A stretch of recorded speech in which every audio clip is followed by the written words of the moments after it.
Bottom five here in Ashwaubenon. It's 5-0 the score. The Rockers leading the Rafters in game one of this two-game series. Andy Yackham, Khalin Kapoor, Rafters Radio, whether you're tuning in on your FM AM dials at 97.5, 1320, or on your Civic Media apps. Thanks so much for spending your Tuesday nights here with us. A quick outing for Jack Weisinger, just two-thirds of an inning to get out of that fourth frame. It'll be Brandon Scott, the third pitcher deployed into this contest for Kurt Schreider. Yeah, Brandon Scott hasn't fared too well in his past two appearances, one of which coming here at Capital Credit Union. 3 earned against these Green Bay Rockers. Got victimized by Sam Miller, got victimized by Cooper Kelly, who's not in the starting lineup today.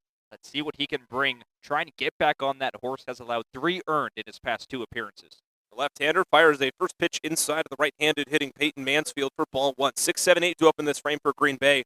Righty-lefty-righty, Mansfield, Matthews, and Moeller. The Rockers sent 10 to the plate and scored 4 times on 4 hits. Left 3 on the bases as well. Left the bases loaded in that home half of the fourth inning. The 1-0 from Scott, a fastball on the inside corner, fired in there for a called strike. Believe number 33 for Green Bay is warming up right now. That being Michael Riley, who got some lip from Lance Kreck before a couple of minutes ago. Can't imagine Chabot's going to be hooked from this ballgame the way he's pitching, though. Yeah, he's been lights out as the 1-1 breaking ball from Brandon Scott misses downstairs. Counts now 2 balls in a strike on Mansfield. Mansfield 1 for 2 today, struck out swinging back in the second. He singled in the fourth. Scott set, hands at the belt, third base side of the rubber, the 2-1. On the inside corner, just missing, though. Last saw Scott at home against Battle Creek. 1.2 innings pitched, 3 earned runs in that one as well. Only 1 walk. He walked 3 at Witter Field in that 7-5 loss against Green Bay. The 3-1 pitch driven in the air, deep center field. That sends Aiden Teal back, but he had a good beat on it to make the grab for the first out of the inning.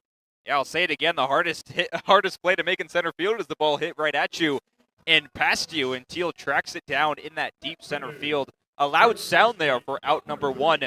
We've seen Teal a couple of times out there in center field. He's looked as sharp as possible in a big outfield here in Green Bay. Look at Scott as well. This is just his second road appearance of the season. His other time working on the road was at Moonlight Graham Field over 3 weeks ago against the Lakeshore Chinooks through 2 innings of hitless baseball in that victory. Lefty-on-lefty battle here. First pitch from Scott to Mateo Matthews, misses downstairs for ball 1. Speaking of Lakeshore, down 7-2 at home against the Wausau Woodchucks in the top of the 5th. Turning into a 2-horse race for the first half division winner in the Great Lakes West. Wausau up 3.5 games on Madison entering tonight's action. The 1-0 pitch from the southpaw goes off speed and it catches the top of the zone for a called strike. Count evens at 1-1. And if you're Wausau, you control your own destiny. You keep winning ball games this week. You win the first half, you get yourself a playoff spot.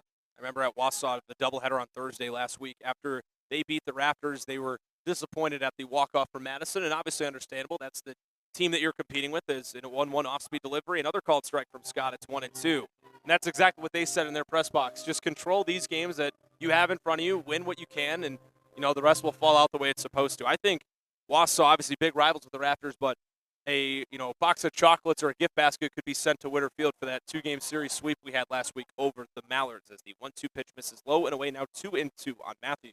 And you mentioned the travel gift basket to Mother Nature as well for delaying those couple of games a couple of hours. We didn't get out of the ballpark, Andy, in games 1 and 2 of that series till about 1 a.m., and you can only imagine what it's like on the player's side and on your side having to pack up and leave 4 hours later for a trip to Waterloo. 2-2, breaking ball low and away, check swing. The appeal to third. Lance Kreck says yes, he did. Matthews goes around, 2 up, 2 down for Scott here in the 5th inning. I think if you want to add on to the Mother Nature, how about thanks for the fog, too? Yeah. That 6-run comeback in game 1 of the series and a walk-off base hit in the bottom of the 9th from Grayson Schaefer.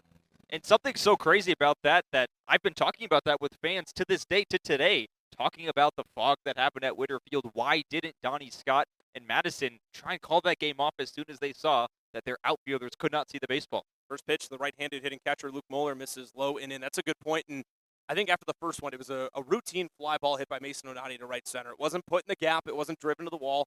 And it just dropped between Justin Best and Corbin Dickerson as the 1-0 fastball driven high in the air, deep right center field. Aiden Teal jumps up and makes the grab. Welcome to the Wisconsin Rapids Rafters, Aiden Teal. That's an incredible play against the right center field wall to retire the side. 3 up, 3 down for Brandon Scott in the 5th inning. We head to the 6th.